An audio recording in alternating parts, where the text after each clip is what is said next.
the Madman! Welcome to another RASTAKHAN'S Rumble card review. 10 cards for you today. Let's start with Revenge of the Wild for a Hunter. 2 mana, summon your beast that died this turn. It is all your beasts that died this turn, but I think realistically you're not going to have multiple beasts that are going to be dying on the same turn. Maybe you've played your Emerald Spellstone.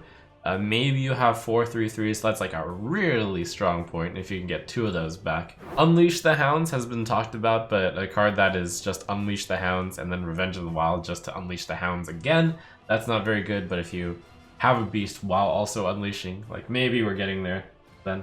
The card is kind of similar to Ancestral Spirit, actually, in the sense that Ancestral Spirit doesn't work in Even Shaman. It is possible that Revenge of the Wild is getting a hint that it might not be as good as it looks. Some people are thinking about putting this in Death Rattle Hunter because you could get a 5/5 Devilsaur pretty fast, and then if you get a Devilsaur, and you trade away the Devilsaur on your turn, not their turn, then you can Revenge of the Wild for 2 mana 5/5, and that sounds pretty good until you realize like it has all these preconditions on it. The more conditions you add, this is a combo piece to the already combo piece that you don't already get all the time as Death Rattle Hunter. Now you want to also add in a Revenge of the Wild on top of all of that. So ultimately, I think this is going to be one of those cards that is difficult to actually know how good it is until you play it in practice, because it's tough to visualize how often you're going to have this card in your hand and have it be playable when you have beasts that die this turn.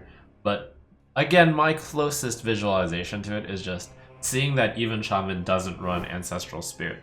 On seeing something like that, I'm like, oof. But what's perhaps even more convincing that this card will not run in Death Rattle Hunter is it's the same mana cost as Prince Keleseth. Like, I mean, done, right? But hey, if you really want a meme, you can play Flark's Boomzuka, Revenge of the Wild, combo wombo, get back your beasts that died this turn that have been pulled from your deck. Like, that could potentially give you some huge beasts. 110 mana combo. For Mage, Blast Wave, 5 mana, deal 2 damage to all minions. Overkill, add a random mage spell to your hand. By the way, Overkill triggers for every single minion that you kill. Well, that you overkill. Your opponent has a board full of 1/1s? Blast Wave is the most insane card you can possibly have in that situation then. 5 mana, kill all of your opponent's minions, add 7 random mage spells to your hand. And by the way, it's not just enemy minions, your own minions count. The best case is pretty much Thalna's Blast Wave. But you have to combine those 2 cards in specific against cards that are 2 or less health, and you have to be at like 7 mana. That seems pretty insane. Now, if there was ever a time for Celestial Emissary to shine, that's like twice as good as Thalnos even. So you are getting to deal 4 damage to all minions on 7 mana. So everything with 3 or less health will die, and you get random mage spells, including the Emissary itself. It's like, huh, well, nah, that still seems bad. Ultimately, likes to be too slow. RR, walk the plank, says the rogue spell. 4 mana, destroy an undamaged minion. As always, the card everyone compares every destroy a card to. Why not just play Vile Spine Slayer? And yes, indeed, why not pay 1 more mana for a 3/4? And the answer is, for the most part, yeah, you're still gonna run your Vile Spine Slayer and you're not gonna walk the plank, probably. There are 2 things going for this card. 1, Even Rogue, and though Even Rogue isn't an archetype right now, with the 2 mana card that summons 1/1s each time you attack, maybe you have the startings for a Rogue deck, and you can prepare Walk the Plank. That's reason number 2. So 2 cards and 1 mana, you can really tempo kill a minion pretty fast. By the way, this is a way to activate your Mecha'thun. Just discount your Mecha'thun by 1, make it 9 mana, and then your Killing Blow, Mecha'thun, Preparation, Walk the Plank. That's actually one of the cleaner ways of killing off your own Mecha'thun. And then you have Myras to draw out your entire deck too. Maybe we shouldn't laugh at this card too much. But you gotta watch out if you're playing this new Rogue Mecha'thun deck. Because you never know when your opponent is going to Hakar you right after you play Myra's Unstable Element. Rogue also gets Gurubashi Hypemon. Awesome name. 7 mana, 5/7. And good for this Hypemon because despite having a banana and a peg leg, it is not a pirate. Battlecry. Discover a 1/1 copy of a Battlecry minion. It costs 1. There are quite a number of them that would be really strong. And the big one, Tess Greymane. Like, that's a huge pickup. And that's actually a class card, so you'll get her, 4 times as likely as the other Battlecries. But the problem is there are so many Battlecries out there. Oh yeah, this ends up just looking like a value rogue card, which doesn't grant you quite enough value for the slowness of it, and the huge pool of Battlecry minions. You can't really expect to get a great one. In short, sorry, Hypemon. Paladin gets a much hyped card, High Priest Thekkel. 3 mana, 3/4, Battlecry, convert all but one of your hero's health into armor. Which means, if you are at 30 health, you're gonna turn into 1 health, but you'll have 29 armor. People are saying this will enable Kill Paladin. This will be the cornerstone of its strategy. The problem is it's a legendary, and the odds of getting this out on turn 3, between being first player, between being second player, and between like expected keeping of say 1 card when you mulligan, and obviously you would always keep High Priest Thekkel if you had it. The odds of getting High Priest Thekkel out on turn 3 are only about 20%. It's like, can you really base your entire strategy off of healing, off of drawing that on the 20%? No. So basically you're going to be using this as so sometimes you get it early and that's really nice. I mean, even if you get it mid-late, it arguably isn't that bad either, since it's a 3 mana 3/4. And even though the odds are low, Keleseth has just slightly worse odds than Thekkel, since it is a turn 2 play instead of a turn 3 play, and Keleseth is run. The thing is, Keleseth's payoff is gigantic, whereas Thekkel's payoff is kind of nice.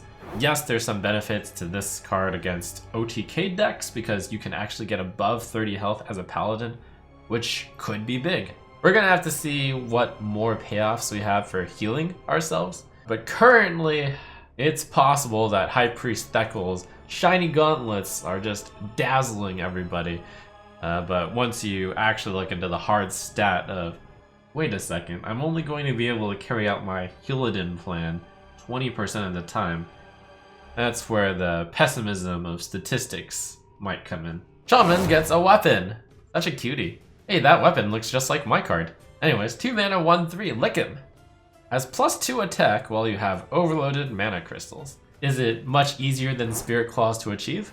Yes, because you can certainly control when you play overload cards, and you can certainly put your deck full of quite a few, and this pushes the Thunderhead deck quite a bit more. Maybe there's going to be enough even support that you go with the Lickem Thunderhead overload package. Like, imagine this situation. The opponent's Zoo goes Voidwalker, Flame Imp. You zap the Flame Imp, and then you Lickem the Voidwalker. It's even better than you think it is, too, because the turn after you zap, you are still overloaded, so Lickem is still at 3 attack. Each overload card you play effectively boosts Lickem by 2 attack for the turn you play it, as well as the following turn. And is a 2 mana 3/3 weapon good? It certainly is. So I think Lickem is a big draw towards playing overload cards. Onto the neutrals, we have Soup Vendor. 2 mana 1/4. Whenever you restore 3 or more health to your hero, draw a card. Here's a card where you actually do want to have your hero low enough that you can heal. Pretty good payoff. A 2 mana 1/4 draw a card would be really good. But the problem is you have to restore 3 or more health to your hero on the same turn that you play Soup Vendor, basically, because otherwise, I mean, it'll probably be a priority for the opponent to kill. Which means it's not that bad, because it kind of has 2 mana 1/4 pseudo taunt, like the text is important enough to kill. The question is, are you going to play this on turn 2 in order to hopefully have it survive until you play this card that'll get you back the health? Or are you going to play this on the same turn that you play the health gaining card? And if you're holding this guy for that long, that's pretty tough. If you're playing this guy early, you're risking it dying. Kind of similar to Northshire Cleric though, but Northshire Cleric is still played on turn 1 all the time, just because it's a little bit hard to deal with the 1 mana 3 health card, just like it's hard to deal with a 2 mana 4 health card. But the main problem is, making soup is such hard work. Oh, you have to play this, and you have to restore 3 or more. That's challenging. Few extra notes. Healing Rain doesn't trigger with Soup Vendor because you're just restoring 1 health multiple times. And Healing for 6 is categorized in that 3 or more health category, which means you draw 1 card. Masked Contender, 3 mana, 2/4. Battlecry, if you control a secret, play a secret from your deck. Which classes have secrets in them? You've got Paladin, but are the Paladin secrets really good enough to play this, especially since Spellbringer Sentry never saw play? Probably not unless we see an amazing Paladin secret also revealed. Hunter secrets, that's where it starts to get really good because you can actually scale 2 mana Hunter secret, curve it into Masked Contender.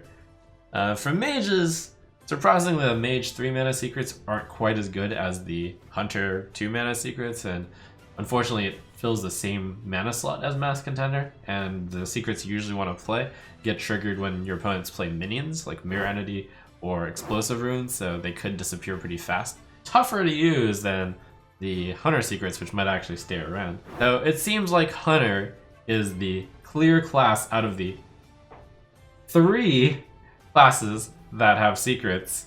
So how good is this card when you actually play it and get a secret from your deck? If you are Hunter and you play the secret on 2 and you play Contender on 3, it is basically the same as assuming that you would want to play the secret. It's like a 1 mana 2/4, draw a secret, and then play that secret costing 2 mana. And 1 mana 2/4 draw a card is really good. That deck already kind of exists with Subject 9 Secret Hunter. So will Masked Contender make it into that deck? Seems entirely possible. Special note, even though this says play a secret from your deck, this does not trigger Lesser Emerald Spellstone, whose text says play a secret to upgrade. Clarification from devs that this play a secret from your deck is simply shorter wording. Play is shorter than put kappa. Rabble Bouncer, 7 mana, 2/7 taunt. Costs 1 less for each enemy minion. Card to compare this with is Stegodon, a 4 mana, 2/6 taunt. Would Stegodon be good if it were a 2/7 taunt? I'm leaning towards no. This card basically needs to cost 3 to be good, which means the opponent needs to have 4 minions before it can be considered, like, good.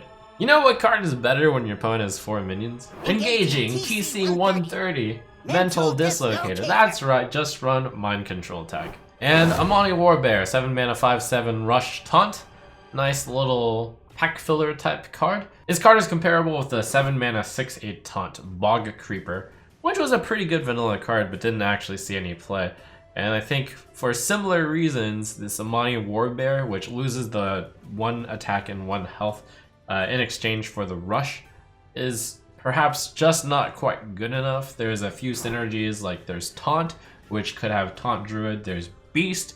The problem is this gets in the way of Witching Hour and Hadronox, and the other beasts that can be put into play from your hand are perhaps a little bit better. The Witchwood Grizzly is a 3/12 with Taunt. Other cards like Charged Devilsaur are a little bit bigger, so it's tough competition for these big beasts right now. But really interesting combination of Rush and Taunt, both defensive capabilities. That's today's cards. Keep tuning in for more RASTAKHAN'S Rumble Reveal reviews.